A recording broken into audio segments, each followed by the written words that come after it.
5, 4, 3, 2, 1. The Planning Commission has repeatedly emphasized in its 10th Plan Report the importance of ensuring that the backward classes get adequate benefit from the general progress and that the special programs financed from plan provision should not be used as substitute for the measures necessary to enable these classes to get due advantage from the general progress.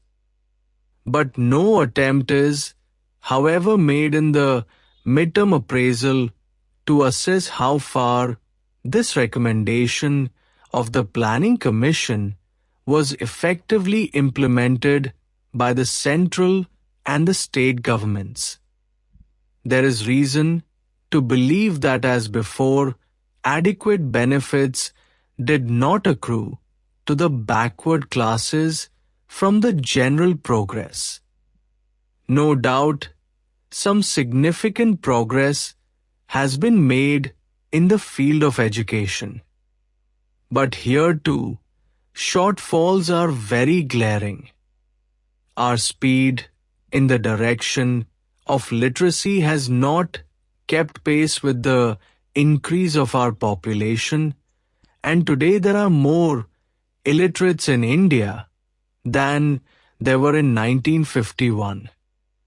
The midterm appraisal itself confesses that the standard of education both at the primary and at the secondary stages has gone down. There has been no improvement so far as the discipline of students is concerned. No attempt whatever has so far been made to cultivate in the students the democratic spirit, to educate them in the art of democratic citizenship, to befit them for discharging their duties as democratic citizens. Despite the recommendations of the Radhakrishnan University Education Commission and of the Mudaliar Secondary Education Commission, the social ideals of education are yet to be determined by this government, and attempts are yet to be made to reorientate our educational system on the basis of those social ideals. The directive principles of state policy required that by January 1961, provision for free and compulsory education for all children up to the age of 14 was to be made by the state. I do not know if even by the end of 11th 5-year plan it would be possible for us to provide free and compulsory education to all children up to the age of 14. It is but obvious that in the last 2 years, we have not made any significant progress in achieving the social objectives of the Constitution laid down in the directive principles. It might be maintained that I have enlarged the scope of the special objectives. The Planning Commission had no business to limit the scope of the social objectives of the Constitution. It has only to implement the directives for the state. Secondly, I wish to point out that in the 10th 5-year plan, special attention was invited to 3 objectives. First, as citizens, men and women equally have the right to adequate means of livelihood.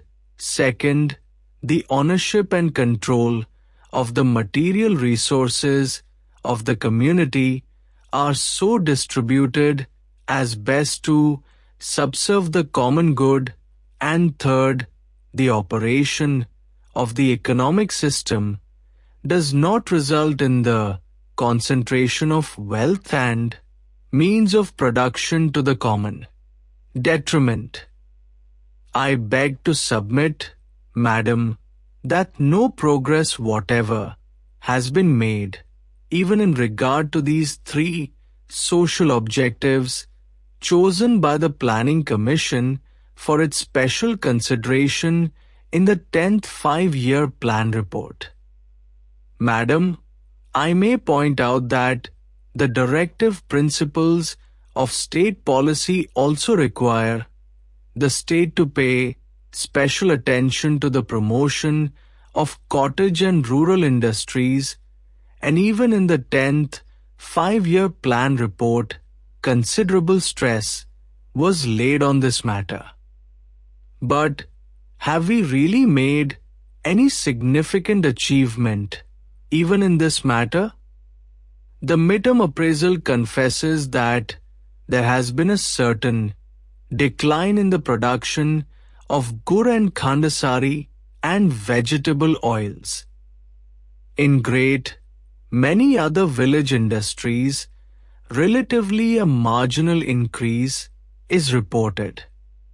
The production of handloom cloth and khadi no doubt showed a sizable increase, but at the same time, production is estimated to fall short of the planned target at the end of the sixth plan period by about 100 to 150 million meters in the case of handloom cloth and 50 to 60 million meters in the case of khadi.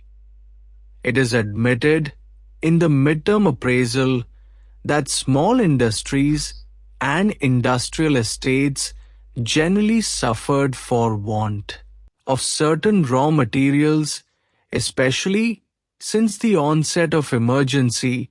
I beg to submit, Madam, that while our government claims to be imbued with the spirit of Mahatma Gandhi, the father of the nation, and claims to stand for the promotion of small-scale industries, cottage and rural industries as required by the father of the nation, this government is according stepmotherly treatment to the cottage and rural industries as well as to other small-scale industries. Take the case of gur and khandasari. Sometimes the government becomes very enthusiastic about promoting khandasari. Sometimes all sorts of restrictions are imposed on the production of gur and khandasari. The Defense of India rules were used to regulate the supply of sugarcane for producing gur and khandasari.